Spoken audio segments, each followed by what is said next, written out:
Everybody, welcome to episode 63, season 2 of Red Wings Rant, where tirades and impassioned pleas about your Detroit Red Wings finally have a home. Brought to you, of course, by the wonderful Brothers of Discussion and the Hockey Podcast Network. In today's episode, we're going to take a look at the expansion draft, how that could shake out, and if what happens with Seattle is going to, or at least what we can predict, should impact what the Red Wings do. We're also going to take a look at Ken Holland's wonderful week and maybe have some fun with some of our favorite transactions that Ken Holland had while he was a Detroit Red Wing.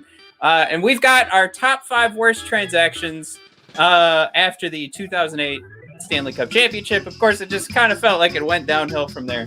But before we do that, as always, we have just a little bit of business to get into, and Matt's going to slowly dip the volume until it's gone. Boop.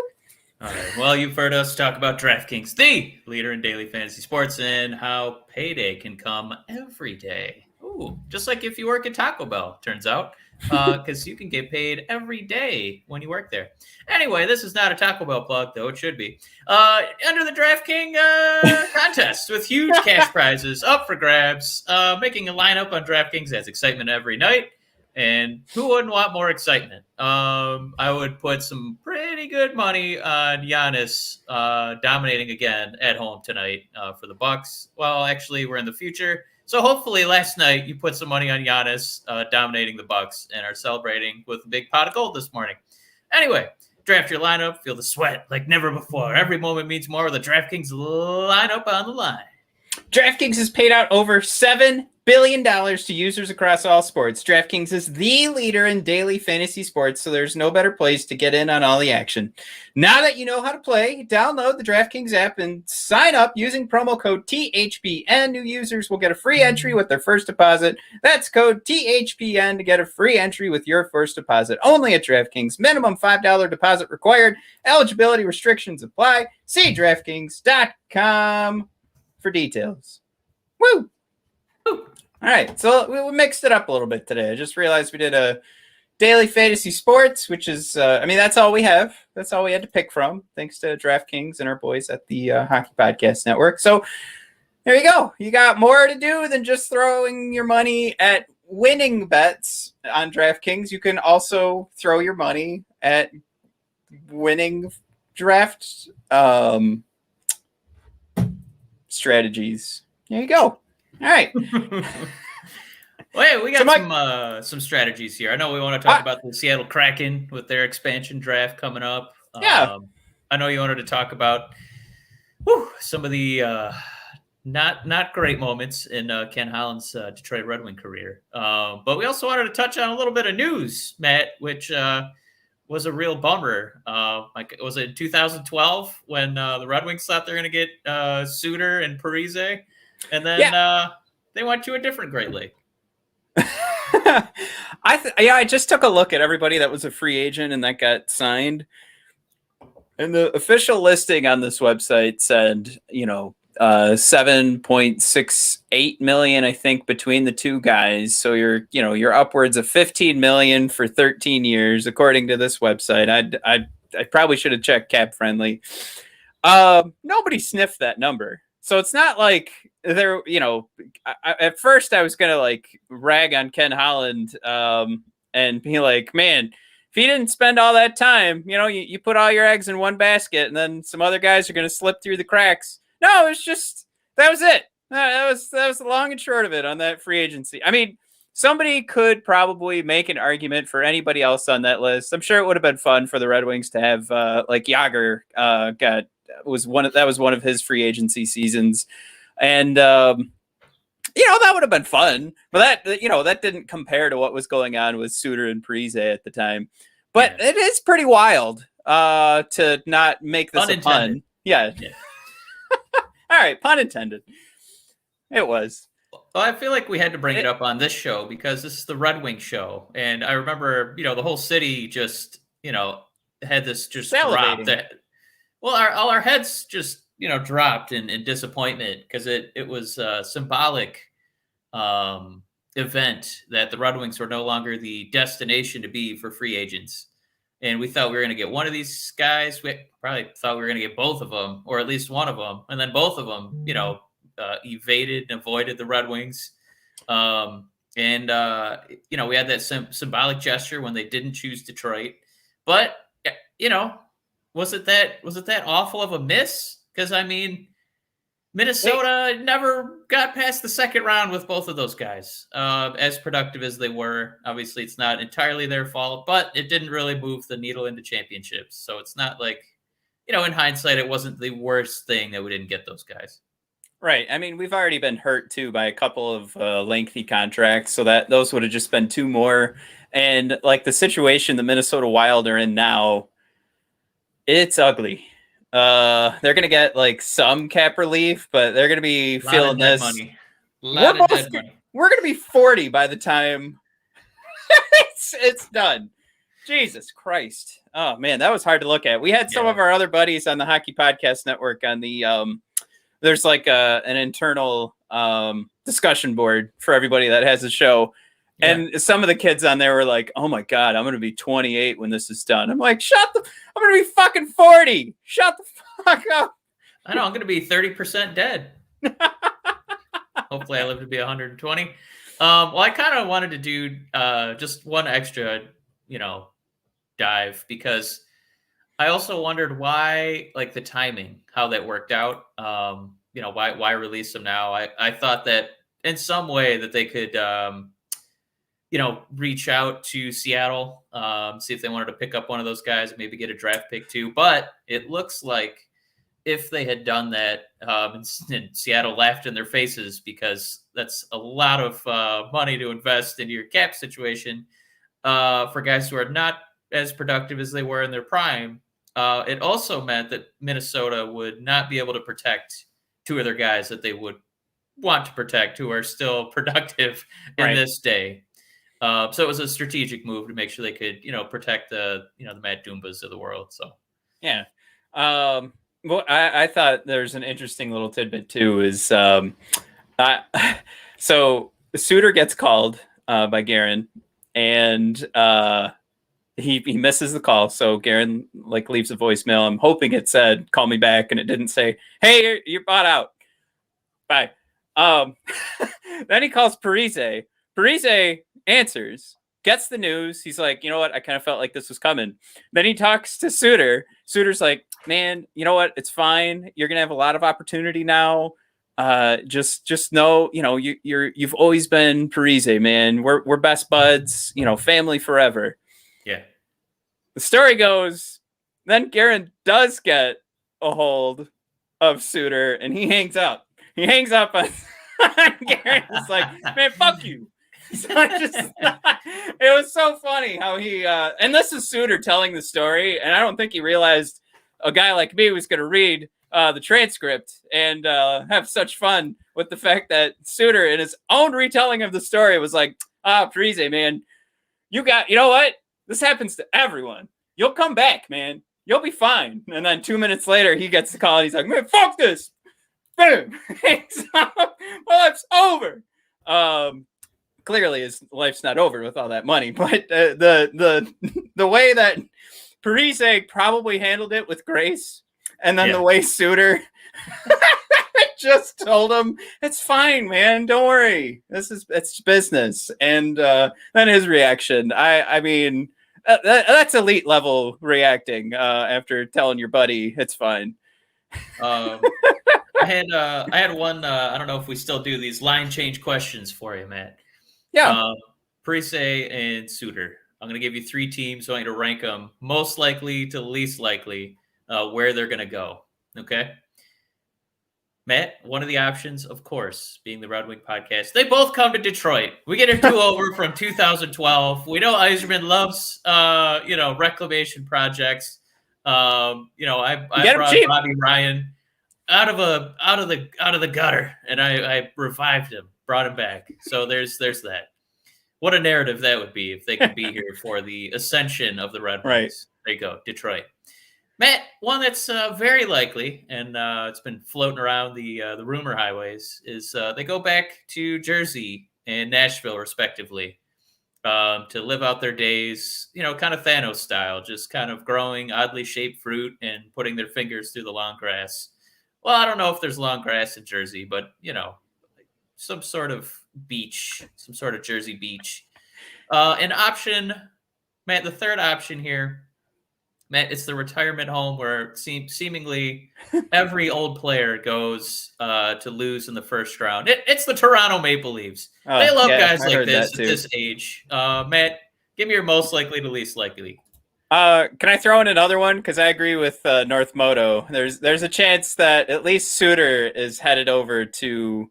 Well, the Avalanche do have a pretty great situation in their six, but I'm sure Suter wants to be tied to a situation where he could be winning a cup next year. But that's where I was thinking they were both going to go was to Colorado, because that, even though they lost to the Vegas Golden Knights, like I think they're still like right when the season ended, not the Vegas Golden Knights, but Vegas will publish, who's got the best odds of winning the cup. And I think the Avalanche are sitting at number 1 again. That's where I'd say they go. But if it was just those 3 teams, I think it would be pretty funny if it was Detroit. But I mean, Yzerman's not even gonna. No, I don't know. Like again, there was something there with Suter. It looks like Parise's really fallen off the map. So I guess that New Jersey and Nashville one seems to.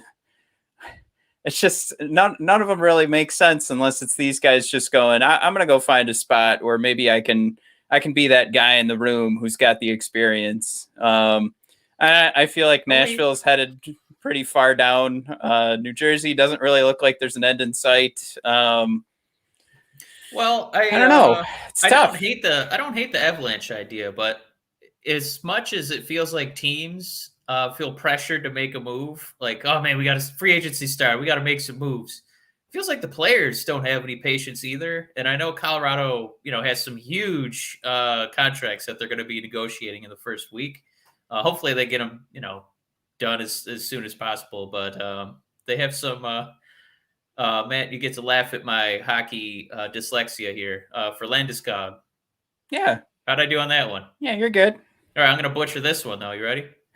Cale Makar. Cale Makar. Ah! See? I was 1 for 2. You made me say Cal. It's. I'm bringing it out of you, man. I mean, he's only. They're going to be worrying about those. I don't think they're going to be worried about 2 has-beens in week 1. And I know that Toronto will be worrying about 2 has-beens in week 1. That's my case. Can I just tell? I mean, if there's one of those names, I mean, Cale is going to be a longtime Norris finalist, Norris Trophy winner. He's going to be up there. Oh yeah, I don't think he's leaving, but they're going to. No. I'm saying just show preferential treatment. Yeah, he's definitely one to get to know his name. How to say it? Cooley Makers, got him. All right. Jesus Christ.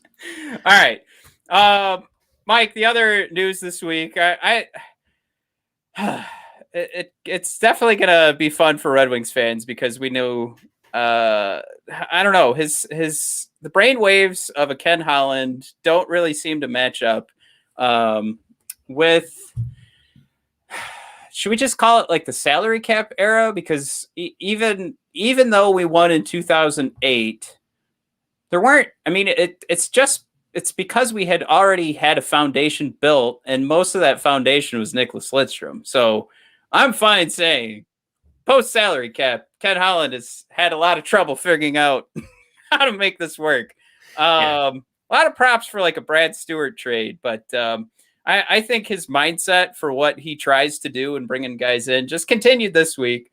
Brought in And I like the idea too that he compared this to like Chris Chelios, but brings in Duncan Keith and forward Tim Soderlund in exchange for defenseman Caleb Jones and a conditional 2022 draft pick. Now, Duncan Keith is not the conversation of let's see, how do we want to put this?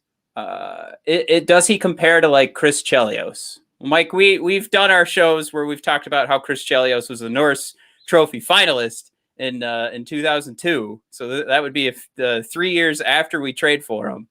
Yeah. Mike, Duncan Keith has just been this steady decline of, sure, he eats minutes, but goddamn does it like it doesn't benefit the Blackhawks in any way, shape, or form. And you really looked at this and thought, since Duncan Keith was moving, some of this was going to be some cap relief for Chicago, or I'm sorry, not cap relief, but they were going to be getting, I did say that, right? The cap relief, but they were still going to eat some of it on his way out the door. And they ate none of it. It's a hefty contract to eat, where all they, like the Oilers are in this position where they're out in the first round. They have the best player in the NHL, and they need to make smart moves for this team to move forward. And Ken Holland said the smartest move for this team is to get a guy who's been there before, because he's based on speed. He's only getting older, and he looks like shit anyway. So I remember scientifically, I think it's called a half-life, and he's doing it backwards. It wasn't that long ago. What, the 18-19 season? Duncan had 40 points in 80 games. He played the whole season. Then the next season, 27 points in 61 games, and I'm regressing. Getting a little older. Now we got 15 points in 54 games. And, obviously COVID, I think, a lot of guys can blame that. But I just, at this juncture, I don't know if I would have made that a huge priority. I think I would have been stunned if, our beloved Red Wings had done something like this. Obviously, totally different situations. But right.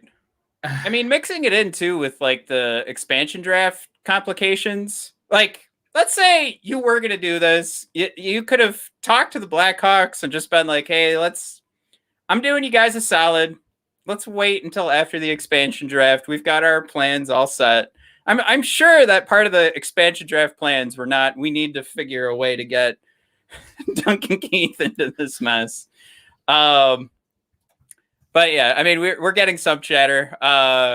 Gray, who's joined us, too much Flint water for Kenny.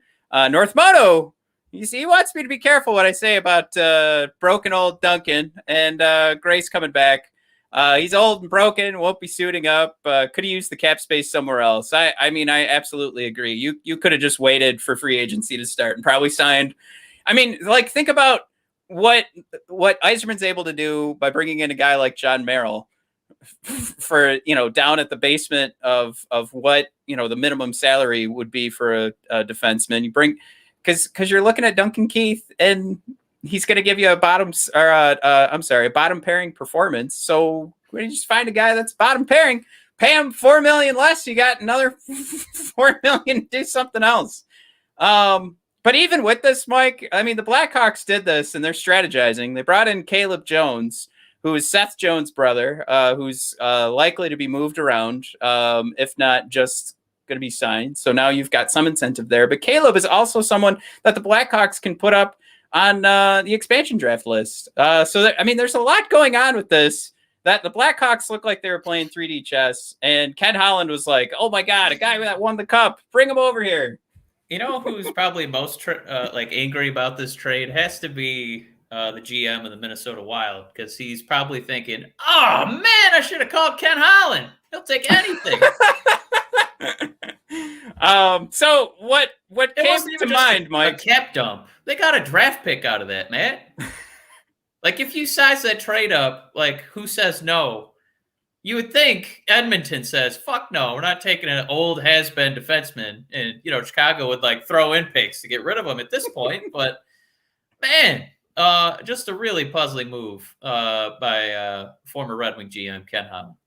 But this brought up to me, I thought it would be fun, Mike, to rank our top 5 worst Ken Holland transactions while in Detroit. How's that sound?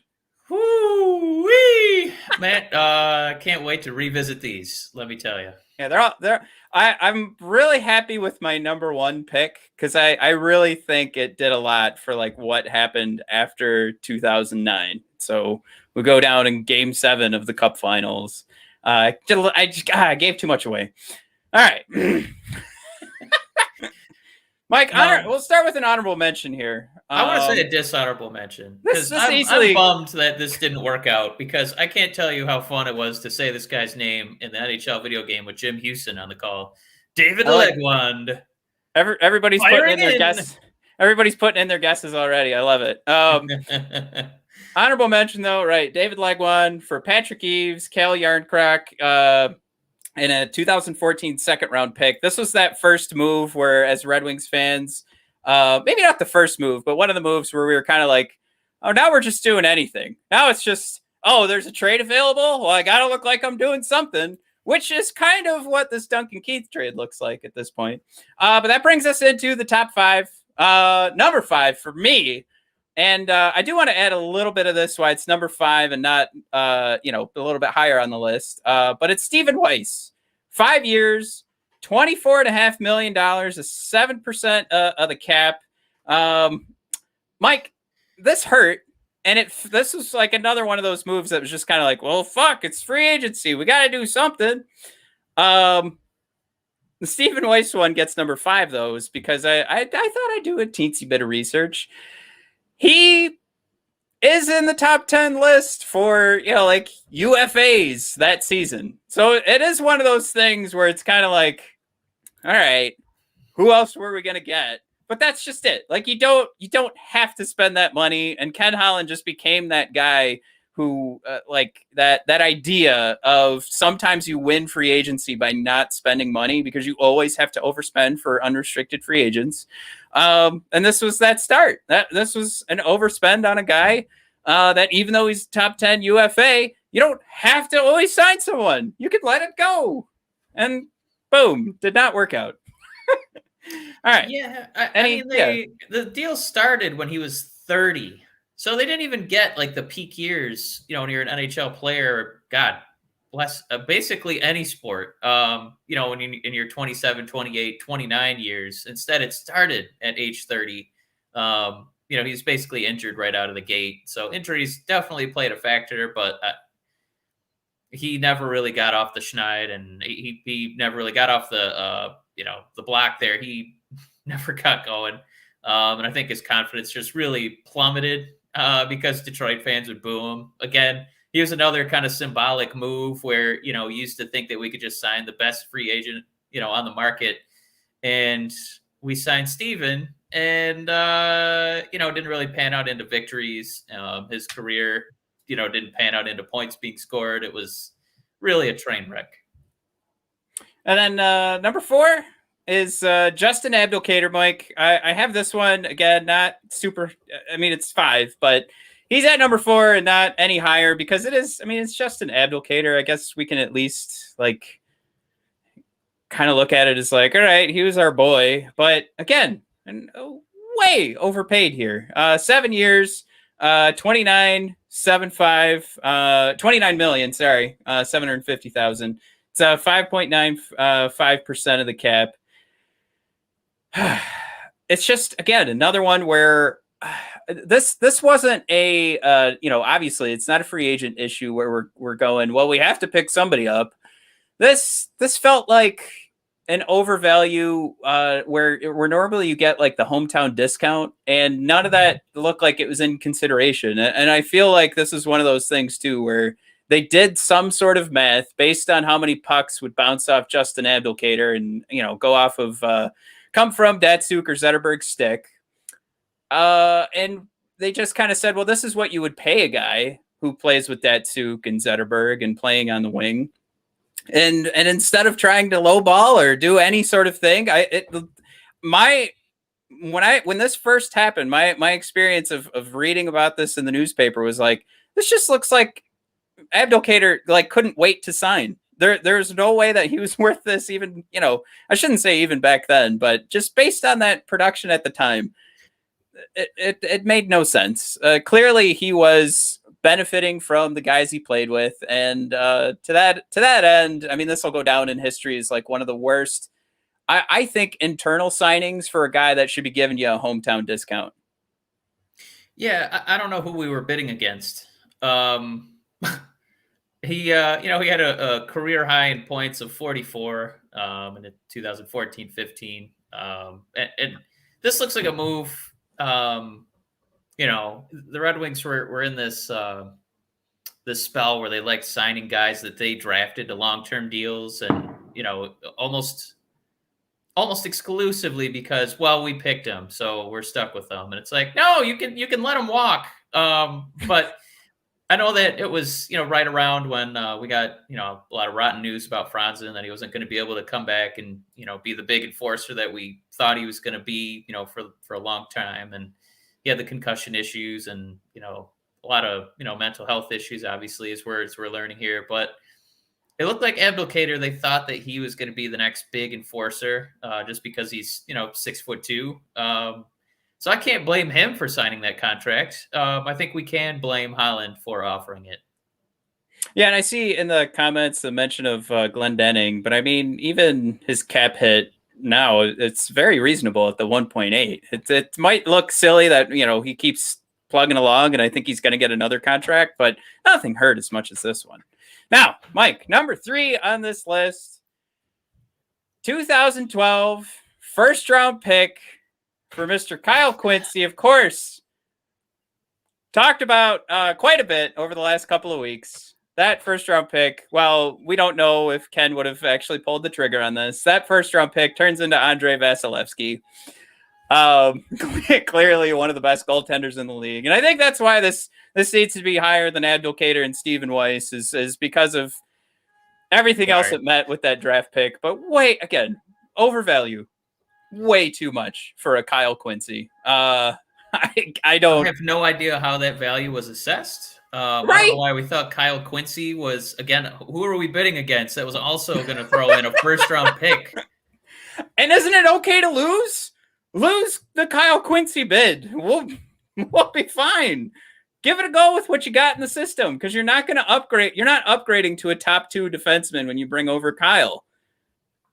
God damn it, Kyle. I mean, obviously hindsight is going to be 2020, right? Rather than being in the moment. But it never felt like when we made that move, people were, just, yeah, we got Quincey, man. Woo! Things are going to start turning around. I think even in the moment, we were kind of stunned. Like, that seems like a lot, right? No, we were right. Turns out we were right. So, yeah, not one of Ken's better moves here. And number 2, so this is where I might throw everybody off and try to figure out what I think number 1 is. But number 2 is Frans Nielsen. 6 years, $31 million. This is going to be a 7.19 cap hit percentage. Mike, this was another one where it felt like, I mean, this is another free agent signing. Pavel Datsyuk leaves, and the only answer, is to bring in Frans Nielsen. I mean, clearly, if there's any one of these signings that we were talking about, looks like, well, I've got to do something.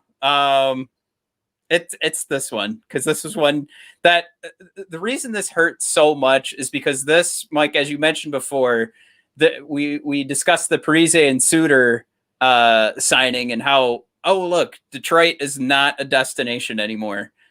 But how about trying to just bring over Frans Nielsen and having to overpay really, like, I think set it in stone of like, this is what we're doing now.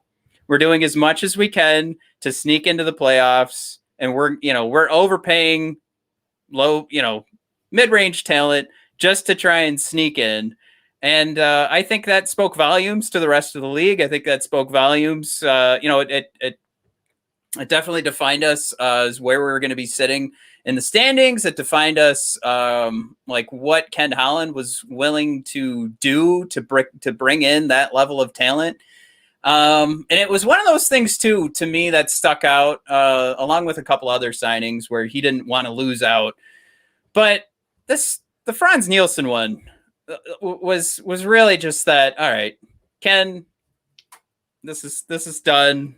We're just waiting now for everything to end, and I don't know if you want to call that the beginning of the end. I mean, clearly, the playoff streak was going to end next year, so it was just a matter of time before things worked out with Stevie Y. But yeah, I mean, there's not too much else to say, but how much it did, and why it's my number 2, but how much it did to just say this is it. This is the end of the Red Wings winning era. This is the end of Red Wings meaning anything in free agency. Time to tank. Like, yeah, I tried to look up, why did we feel so desperate to make this move, right? We had set aside cap space for this particular offseason for one man. And we put a lot of eggs in that basket, and he turned them down. And instead, he just won his second Stanley Cup in a row. Matt, this was the Steven Stamkos summer. See, now I forgot that. I don't think that wasn't rolling around in my old noggin, but there's a lot of Tampa Bay Detroit connections here of one team becoming a 2-time Stanley Cup champion and one team just sinking deeper and deeper into the depths. Yeah, I mean, there's a couple other names, like the Lucic, Andrew Ladd, David Backes, but I don't think any of those. They don't. I wouldn't have, had to change my pants for any of those guys. But when Stamkos said, "Nah, I'm going to stay in Florida," that was probably one of the last nails in the coffin for Red Wings winning free agency. And then it felt really like this is it. It's done. I guess we'll see what Franz Nielsen can do for 6 years. So this is number 1 here. Mike, I do want to get your opinion on this because this could figure into the first moment that we weren't a destination, and maybe that's why this turned out the way it did. Maybe it's because Mike Babcock was our head coach. Mike, I'm putting number 1 is going with Johan Franzen over Marian Hossa. And we love Johan, but I mean, clearly Marian Hossa would have been the better pick between the two. I am saying that Ken Holland didn't do everything he could to land the better man, to land the guy that, was a two-way dynamo and still putting up a ton of points for the Blackhawks. And of course, all those Stanley Cups. And I mean, we know how Johan Franzen turned out, and it really looked like we were going one or the other. And to me, this is number 1 because this spelled like this is where everything started coming downhill. And God bless the man. I think you and I have had enough episodes where we've ragged on Mike Babcock, and poor Johan Franzen did not have he had probably the worst luck of some NHLers, probably a top 20 over the last 10 years. And that one to me is that defining moment where we just went from the elite talent to overpaying the hometown guys. And I don't know if you want to say crossing our fingers or if it already at that point was losing the free agent battles, and something that was going on in those conversations with Marian Hossa told Ken Holland that I'm not winning this, so I'm going this direction. Yeah, this one I really loved Marian Hossa. I thought he was a badass. This was part of that string where he was on a Stanley Cup winning team 3 years in a row with Detroit, Pittsburgh, and then Chicago. So all the guy did was perform, score, and everywhere he went, suddenly looked like all he did was lose the championship, Stanley Cup. Yeah, and then it turned around quickly. Yeah, but yeah, it's. We kind of alluded to it with the Abdelkader move, where the Red Wings would just show a little bit more loyalty to somebody they drafted. When I get it to an extent, I think it's something that we give Yzerman some credit for building an environment where it feels like you have a strong bridge of communication to upper management, that they're going to look out for you. But sometimes you got to make some winning moves, and I think Hossa probably would have been the winning move here, Matt. So they went with Johan, much like they would with Abdelkader, much like they would with Darren Helm. Guys who are not, the worst players of all time, but if you hadn't felt this need to, stretch this Red Wing loyalty out so much, you maybe could have had better hockey players and more championships. So yeah, I think there's a way to still have that be a piece of your culture and be able to justify when you're looking at the rest of the league. I'm gonna keep Marian Hossa. I think there's a legitimate claim to that, and like the building this culture in Detroit of being super loyal to your hometown guys didn't really pay off. So bingo bango. All right. Quick recap for anybody that just wants to hear the top five. Number 5, Stephen Weiss. Number 4, Justin Abdelkader. Number 3, the 2012 first-round pick for Kyle Quincy. Number 2, Franz Nielsen. And number 1, picking Johan Franzen over Marian Hossa. That is our pick. Red Wings Rant, top 5 worst Ken Holland transactions while in Detroit. Asterisk on there after the 2008 Stanley Cup. All right, Mike, you gave me a homework assignment earlier today. I guess this is going to have to be our next episode because this is going pretty lengthy and we're missing AEW right now. All right. It's okay. It's just Matt Hardy and Christian. We're fine. Oh, thank God. We're missing nothing. Mike, we did our expansion draft and couple of things I thought I learned while doing it.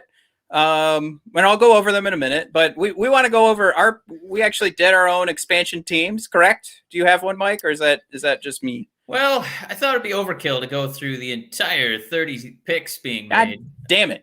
I did pick 5. I did pick 5 guys. And I mostly looked at teams that are having trouble with the salary cap. So I'm going to let you fill in a lot of the blanks. Well, I built a whole team, and then I even texted you, man, this fucking sucks. This takes forever. Yeah, I was at work. I'm glad you were working at home with the baby.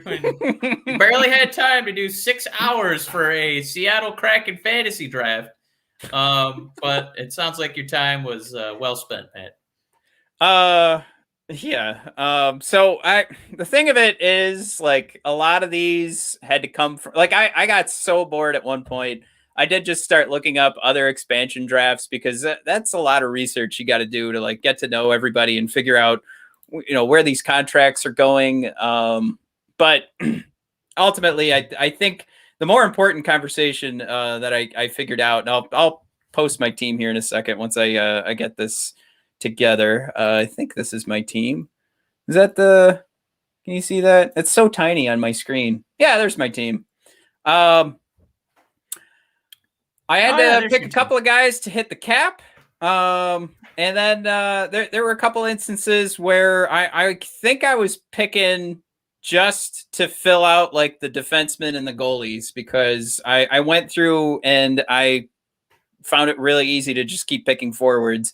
Either I was picking forwards that, they hadn't proved anything yet, or I was picking forwards that felt like they could be going from the bottom 6 and probably could get something done in the middle 6 or even crack that top line. And it was a lot easier to just keep bringing forwards in. And the reason I say that, Mike, and that's where I think this conversation is a little bit more interesting, is maybe that might be the case for Seattle and maybe the Red Wings. I don't know. How would you break that down? If there are going to be a lot of forwards, if you put out more defensemen, it's more likely you're going to lose Troy Stecher. I would say that's probably number 1 on the list for everybody who's picking at home their expansion teams and exposing Detroit Red Wings. They keep saying Troy Stecher would be the defenseman to go, and then on the offensive side, probably going to be Vladislav Nemestikov. So I guess I'm just doing this thing where I'm trying to figure out, like, gamify this. Is Seattle, like me, going to struggle to find enough defensemen, like, to fill out this roster? Like, they need to get so many defensemen in this expansion draft that if you exposed a couple other Red Wings instead of Troy Stecher, are you going to be able to get away with it because you're putting up guys that are unproven and aren't going to be as enticing as, say, like I already mentioned, and you could see on my draft board here, Nemestikov. Is that overthinking it, Mike? Is Steve Yzerman going into that? Is he doing his own expansion draft and saying, "Wow, it is pretty easy"? When I was done, I needed 14 forwards. I had 20 forwards. I had to go back and redo a bunch of picks so that I had enough goalies and defensemen. Yeah. So I think there is something to that.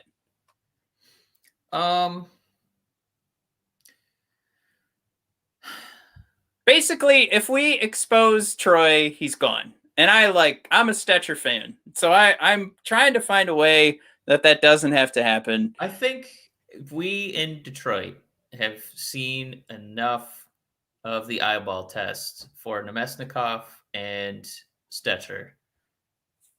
I think in your heart of hearts, you would have to say Stetcher is the more valuable guy. And if both of them are available, I got to think that somebody in Seattle watched the same game tape that we did. I've seen a couple mocks. I saw Nemestikov taken in one, and the others were all Stetcher. And I got to think that's probably going to be the guy on the way out, because I think I'd be a little bit more bummed about that one where Nemestikov, third or fourth line. I feel like we're going to be calling up our rookies to do that third and fourth line work. So I wouldn't be too devastated by that. So that's why I have a feeling he's going to stay, and Stetcher's going to be the guy that we could use a little stability in the back. So it's probably going to be the more painful loss, and Stetcher will be the Red Wing pick. So who I exposed on the defensive side, and I got this from, I built it out through Cap Friendly. So there's probably some room for human error in here for me selecting these guys and trusting that system to make sure it is going to shake out properly. But I did end up protecting Stetcher, Cholowski, and Hronek, and that was it.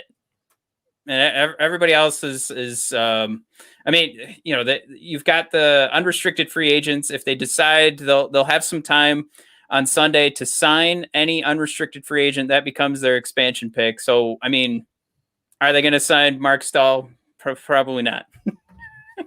Kind of thing. So, that at least I think the dicey one that some people, and reading some articles, some folks are hanging on to Kaiser for some reason. But Gustav Lindstrom is the guy that I kind of said, you know what?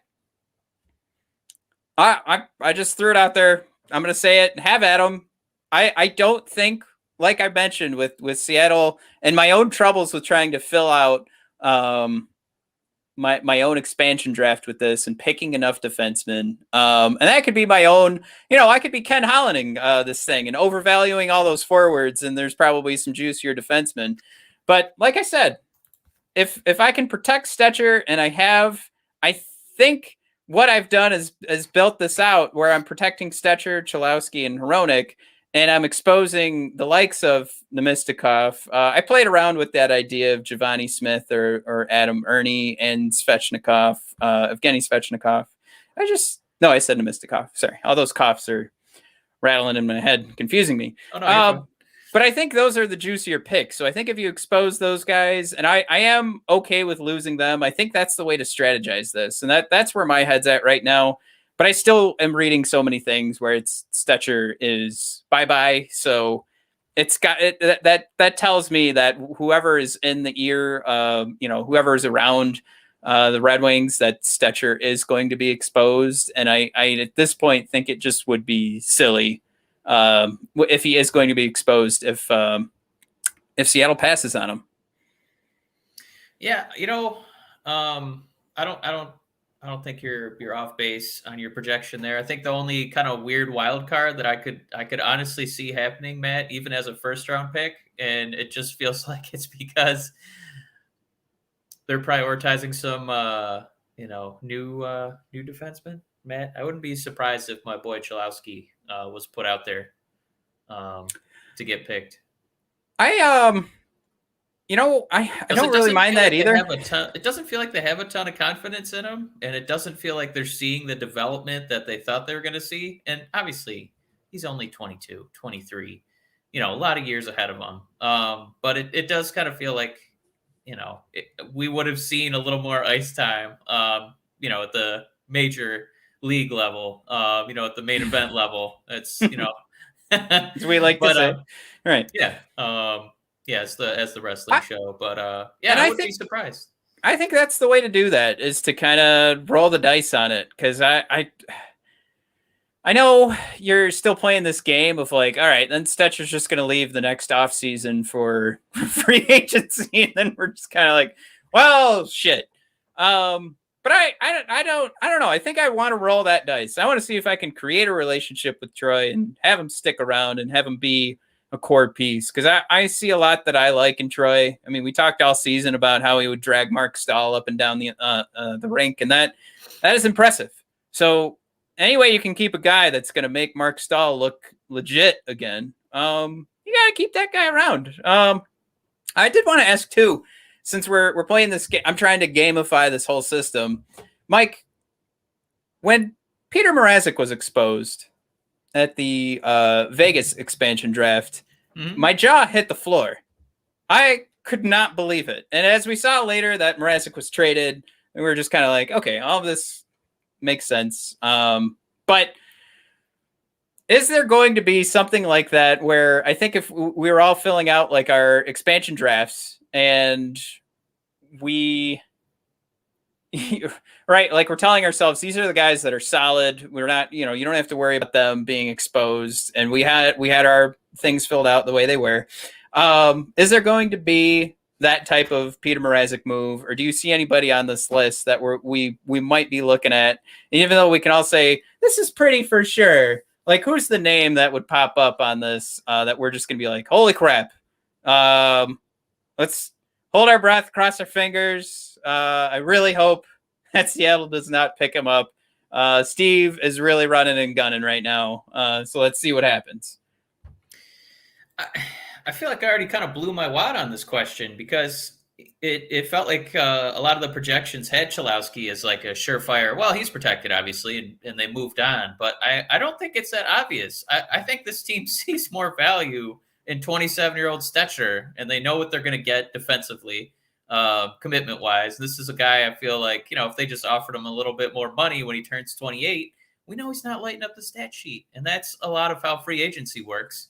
But you get to stay with the teams that have seen you, on the rink, day in, day out, seen you in practices, seen you in games, seen your value. And that's where Stetcher might be a lot easier for him to, re-up, next offseason. So I could really see a world where they protect Stetcher and let Cholowski be exposed, because, then you're just, hoping for that potential for Dennis, that he can play, quarterback a power play a little bit, but turns out defensemen have to play a little defense too, and we have not seen it yet. So maybe they would be, it's almost like I want to play a game with you. And if you were Seattle, would you rather get the potential of Dennis, or what you're getting with Stetcher? I would go with Stetcher. They would want Stetcher. Yeah. And that's where my, the second that he's exposed, and going back to how I want to game pressure, right? You saw how well the Golden Knights did out of the gate, and do you want to just roll the dice on a lot of potential, or get some stability, and try and win some of these hockey games? You don't want to be the bad expansion team. You want to be as good as Vegas. So yeah, I would take Stetcher for sure if I was Seattle. Yeah, and I'd say to go back to my question of who would be the shocker of who's going to be exposed, like a realistic shocker. Right. So yeah, I just want to kind of recap who I have. I mentioned Stetcher, Cholowski, Roenick on the forward side. I've got Larkin, Tews, Verana, Fabry, Rasmussen. And then you can kind of go between Adam Ernie or Evgeny Svechnikov. That's what I was playing around with. And then the last one was Giovanni Smith. So the one that would kind of make me like jaw on the floor, and I'm not saying they should do this. I'm just saying, like, kind of watching what Steve's doing and some of the rumblings of like trade talk, and maybe he just doesn't see a future based on some conversations. My God, Mike, what if we had Tyler Bertuzzi and we were holding our breath for a whole day, waiting for the? I guess we're gonna have 4 or 5 days, I think, after these are released. Jesus, I mean, britches filled. How deep? How many pounds? That would easily, be the most talked about move for Seattle. I think. I don't know another player at that kind of at that level is at that age and that kind of ability is going to get exposed like that. They would really have to see, wow, this guy's not going to come back as a successful Red Wing to put him on the exposed list for Seattle. And that's where like the Mrazek thing was for me at the time. So that's where I'm kind of like, do we just go back and we just did our top, our list of bonehead moves by Ken Holland? Do we just go backwards and talk about that one again? But yeah, that's where I still couldn't believe it at the time, and that's where that would be, for me if that actually happened, because some of them, you're just not going to see Dylan Larkin. You're not going to see Jakub Vrana. But there's something about this Bertuzzi relationship where he got way underpaid. And again, now we're talking out of both sides of our mouth after we talked about Red Wings players getting way overpaid. But he got way underpaid. The conversation or the whole season seemed kind of weird about, I know they don't disclose the injuries, but there was all this talk of, is Bertuzzi going to be skating again? Then it was yes, no, maybe so. There's something going on with this relationship. So that's where I threw it in there. I mean, the other easy, the easy ones are just, you expose Michael Rasmussen, you expose Adam Ernie, which I think that if he's exposed, I don't know, that seems like the perfect kind of like Vegas get, that ended up working out for Vegas and getting them to the Stanley Cup final. Yeah. We saw Adam Ernie go on a run that, would have put him as a 20 goal scorer this year. So you go in that direction if he's exposed. And I think that's why everybody has protected him for the most part in their own expansion drafts. But like those are the names too, where I think you're holding your breath. Cause again, for sure for me should be Larkin, Bertuzzi, Vrana, and Fabry. And I think we could see a surprise anywhere after that. Probably Hronek too. Sorry, that should probably be fitting in there somewhere. I gotta say, when we very harshly criticized Holland quite a few times, rightfully so, it was for that steadfast loyalty, right? For players that were like, "Oh, does that guy deserve that?" And Adam Ernie did pretty good for a season. And now he's a restricted free agent. So I think that as far as like just a sidetrack for an Yzerman test, for him to really gauge what Adam Ernie's worth, like if you watch Jakub Vrana, there's no doubt, my God, we got to sign this guy, till he retires. But Adam Ernie, yeah, you want to hear that conversation, like Ernie coming in with the hard numbers. Hey, man. Look at what I did this year. This is what this contract negotiating is all about. Numbers. He picked a perfect year to score some goals. Yeah, exactly. That's what you do.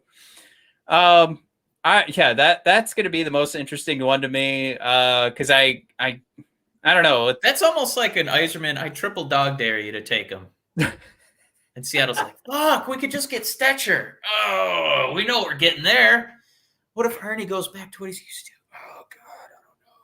That would be a fun gamble. I do, there's probably something to be said too with Ernie being labeled as like Steve's, this is Steve's guy. There's something to that, clearly. So I think that's going to figure in. But I don't know. I think it's also going to figure into that contract negotiation. I think Steve's going to go in there and, hey, I drafted you to do a job when you were drafted. I didn't draft you to be my top line scorer. So we know who Adam Ernie is. So you're not kidding me. Like, is that, that could be the thing that we're missing with Steve Yzerman, the way he goes into these conversations, the way that people walk out and go, man, that's Steve. He really gets it. I'm going to sign with him. Maybe that's the piece that we don't get to see, where Steve just looks these guys dead in the eye.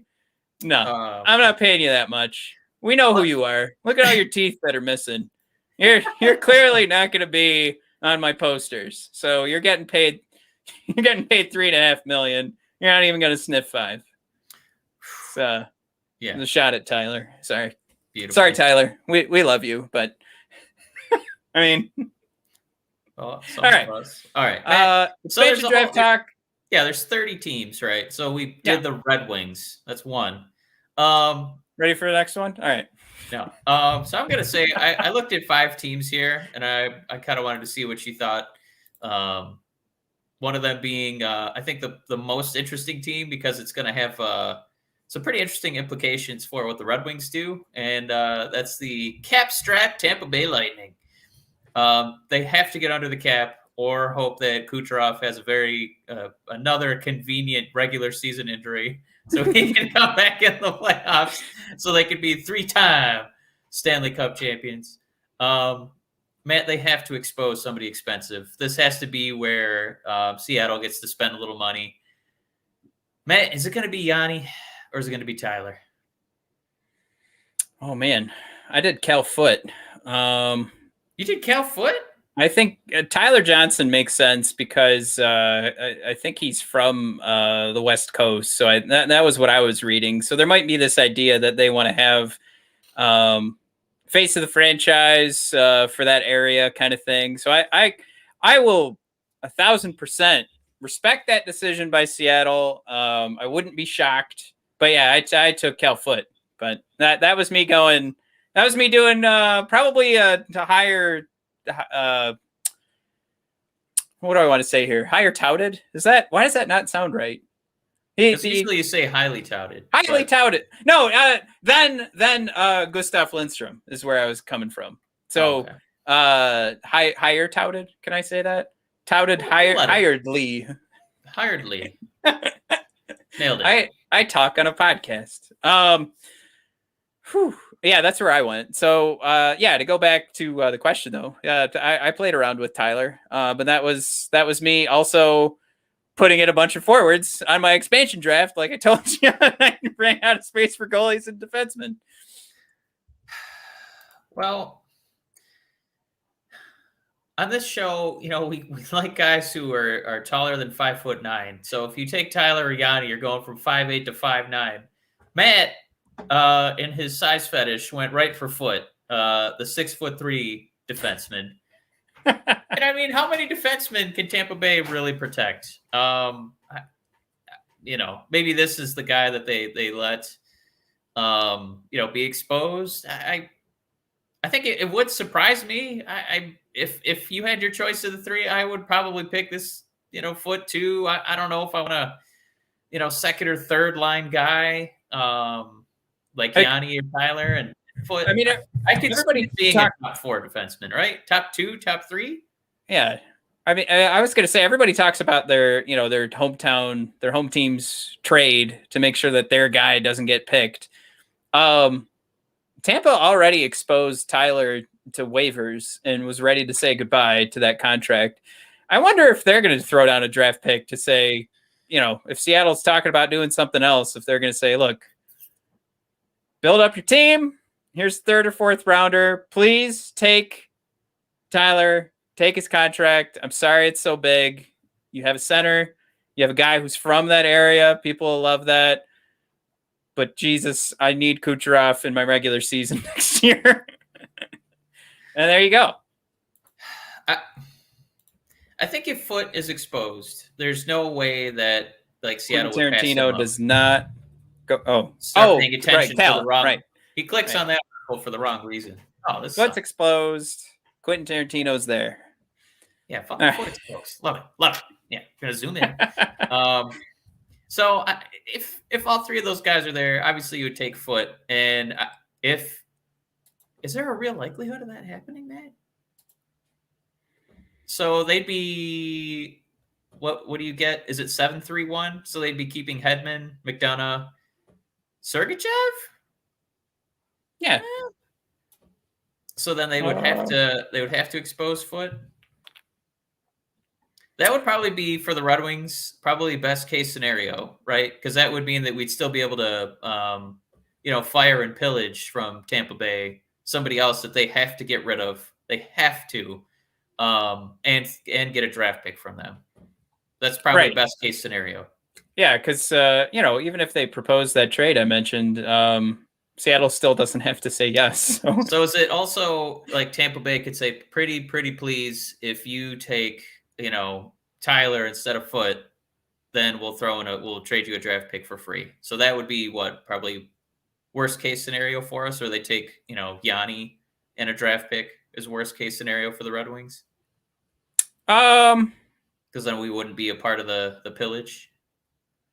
I wouldn't say there is really a worst case, because Tampa's, they're fucked. They're not going to lose enough here to kind of make it all square. So they're going to still have to make some moves. This team, for all intents and purposes of defining if this team cheated or not, and I think that they just figured out a way to work the system, and I applaud them for it. It's creative problem solving. Yeah. Absolutely. Should have been GM of the year. They've got themselves in quite a pickle right now. It's just, that's the pickle you want to be in. How do I fix my team after I won the Stanley Cup, right? Yeah.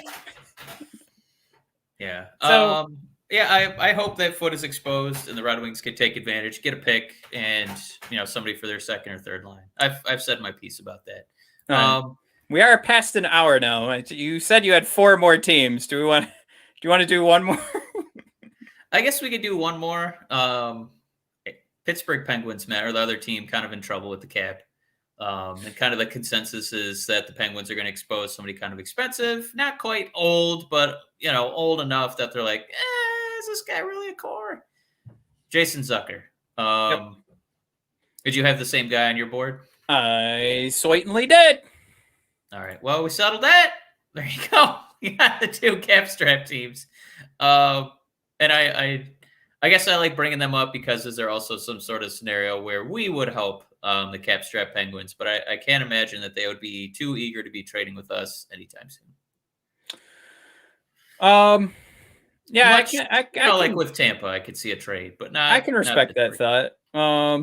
Yeah, there could be some movement of our turd sandwiches over to theirs, and I don't know. It gets so messy to start putting this together because really we just we want some draft picks. So I think Pittsburgh is fine with the Zucker loss, and I think it all adds up for where they're headed. So I don't know. I'm gonna say they're not gonna approach us to make sure they keep Zucker, especially across quite a few different expansion drafts. So that's what I was seeing was Zucker was headed out. Yeah. It's the right number, right age. For him to do a couple years on Washington. So there you go. All right. Does that wrap us up? I didn't know if we were gonna. Yeah. Philly's another fun one because they have a bunch of guys that we could trade for. Or people keep bringing up Philly like we need to take all their garbage because we have all this money. I don't know. Never mind. I just throwing that out there. Let's call it quits. Everybody, thanks for letting us run through our top 5 Ken Holland train wrecks. Yeah, there we go. Thank you. After the 2008 Stanley Cup. And it's at least I think again the most important thing here is can we gamify? Can we cross our fingers and hope that we'll trick or just expose enough for Seattle that we can hang on to my boy Troy Stetcher. It's going to be difficult. And I don't know if Nemestikov is juicy enough for them to say, I'm going the Stetch route. But like I said, it was difficult for me to fill out that expansion draft. I had to go back and just pick up defensemen later. So I'm sure that if Stetcher is available, they're going to take Stetcher over Nemestikov. Yep. That'd be it. All right. Thanks for tuning in. Find our shop at brothersofdiscussion.com or bodpodcast.com. The Red Wings Rant homepage is bodpodcast.com/Red Wings Rant. I got to buy redwingsrant.com. That's a Hopefully nobody's listening right now and is like, oh, they don't own that. Well, fuck these two. They're going to give me $200 for that. And then we're at BOD Hockey on Twitter and at brothers_of_discussion on Instagram. Anybody has any suggestions for a show topic? As we're going to be heading into post free agency soon. So if anybody has any ideas, let me know and we'll run through those. Thanks so much. All right. Have a good one, everybody.